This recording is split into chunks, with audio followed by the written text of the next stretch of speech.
Hello guys, আজকে এসেছি মেলাতে মেয়েকে নিয়ে ঘুরতে। আসলে বাচ্চাদেরকে নিয়ে মাঝে মাঝে ঘুরতে হয়। এই যে দেখেন আমার আম্মু তুত্তুরিটা অনেক খুশি হয়ে গেছে মেলাতে এসে। আমার আম্মুটা খুব খুশি। আসলে বাচ্চাদেরকে নিয়ে মাঝে মাঝে ঘুরতে হয়। এই যে দেখেন একটা ফুলের দোকান, ফুলগুলো খুবই সুন্দর, খুব সুন্দর। আমার কাছে ফুল অনেক সুন্দর লাগে, আমার ফুলের প্রতি খুবই নেশা।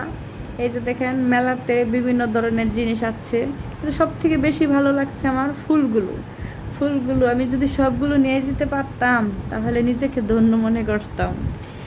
না, একদিন যাইতে হবে, একদিন গিয়া চকের থেকে অনেকগুলো ফুল আনতে হবে। ফুলগুলো আমার কাছে সবসময় ফুল ভালো লাগে। আপনাদের কাছে কেমন লাগে ফুল? এই যে দেখেন এখানে মাটির হাঁড়ি পাতিলও আছে, যে দেখেন 4 কাপ পিরিচ